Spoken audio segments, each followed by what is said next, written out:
Hello students, मैं विकास कुमार ज्ञान target academy में आपका स्वागत करता हूं। स्टूडेंट्स, मैं आपको 9th और 10th के हिंदी ग्रामर मतलब हिंदी व्याकरण पढ़ाने जा रहा हूं, जिसमें रस। मैं आज आपको रस क्या है, रस के प्रकार क्या है और रस के विभिन्न फैक्ट जो इम्पोर्टेंट है वो मैं आज आप तक पहुंचाने की कोशिश कर रहा हूं। तो चलिए चलते हैं रस में। रस क्या है? तो रस का शाब्दिक अर्थ होता है आनंद। रस का शाब्दिक अर्थ होता है आनंद, जिससे कि हमें जो भी कुछ देख करके या सुन करके जो हमें आनंद की अनुभूत होती है या भी हंसी की अनुभूत होती है, वही रस कहलाता है। तो काव्य को पढ़ने या सुनने से जिस आनंद की अनुभूति होती है उसे हम रस कहते हैं। रस को हम काव्य का आत्मा या प्राण कहते हैं, अर्थात रस को काव्य में आत्मा या प्राण माना जाता है। रस के प्रकार, रस 9 प्रकार के होते हैं, लेकिन जो भरत मुनि रहे हैं उनके अनुसार रसों की संख्या 8 मानी गई है। इन्होंने शांत रस को रस नहीं माना, अर्थात इन्होंने बताया है, भरत मुनि ने बताया है कि शांत रस में किसी प्रकार का रस नहीं निकलता। लेकिन रस का मतलब होता है कोई भी रस, जरूर नहीं किसी में आनंद ही आए वही रस होगा। शोक भी रस है, अगर मान लो शोक हो रहा है या कष्ट हो रहा है तो उसमें भी रस होता है। सूरदास के अनुसार रसों की संख्या 11 मानी गई है। सूरदास के अनुसार रसों की संख्या 11 मानी गई है। जो 10वां है वो वात्सल रस है और 11वां कौन सा है? वो है भक्ति रस। अर्थात जब सूरदास आए तो उन्होंने बताया कि रसों की संख्या 11 होती है। उन्होंने 2 जोड़ा, वात्सल रस और भक्ति रस। रस के अवयव या अंग। रस के 4 अंग होते हैं। नंबर 1 स्थायी भाव, विभाव, अनुभाव, संचारी भाव। ये 4 इनके अंग होते हैं। नंबर 1 स्थायी भाव, विभाव, अनुभाव, संचारी भाव। तो सबसे पहले चलते हैं स्थायी भाव। स्थायी भाव क्या होते हैं? तो स्थायी भाव से ही मतलब चलता है कि स्थायी मतलब स्थिर हो।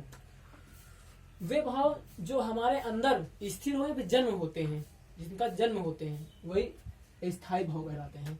इसका मतलब ये हुआ, जैसे मान लो कोई घटना तुम्हारे सामने हुई, हंसी वाली घटना, और तुम जा रहे हो साइकिल से और कहीं तुम्हें याद आ गई वो घटना, तो वहां पे तुम्हारे फिर वही मतलब चेहरे में मुस्कान आ जाए, तो वही क्या हो जाए? स्थायी भाव।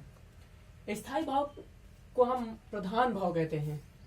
स्थायी भाव को प्रधान भाव कहते हैं। इनकी संख्या 9 होती है। आगे है विभाव।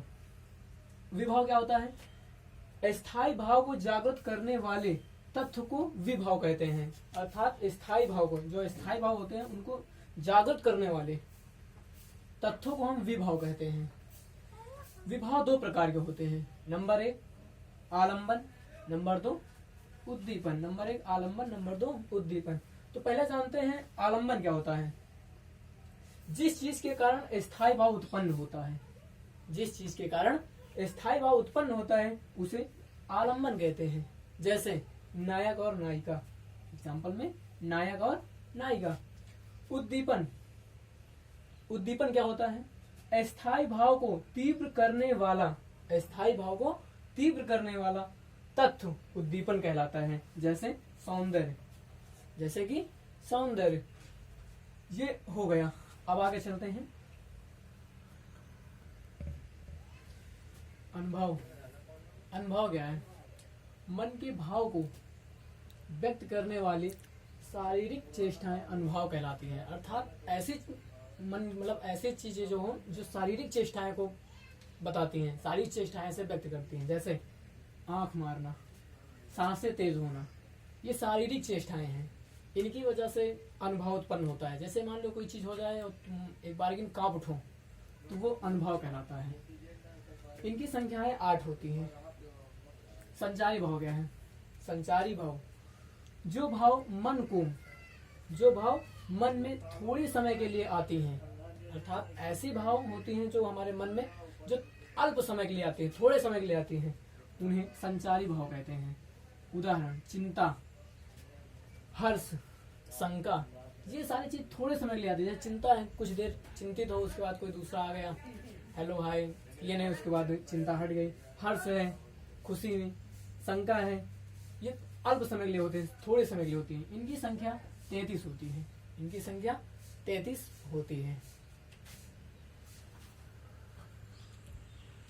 स्थायी भाव, स्थायी भाव 11 होते हैं, जिनमें से पहला है श्रृंगार रस।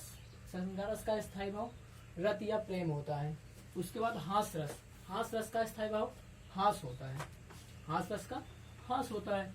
करुण रस का शोक होता है, करुण का शोक। वीर रस का उत्साह होता है। रौद्र का क्रोध होता है। भयानक का भय होता है। विभक्त रस का घृणा होता है। अद्भुत का आश्चर्य होता है या विस्मय या आश्चर्य होता है। शांत रस का निर्वेद होता है। वात्सल रस का वात्सल्य होता है और भक्त रस का अनुराग होता है। इस प्रकार से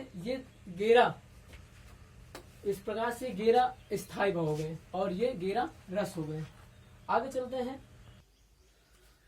नाट्य शास्त्र, आचार्य भरत मुनि के अनुसार इन्होंने रस की परिभाषा कुछ इस प्रकार से दिया है।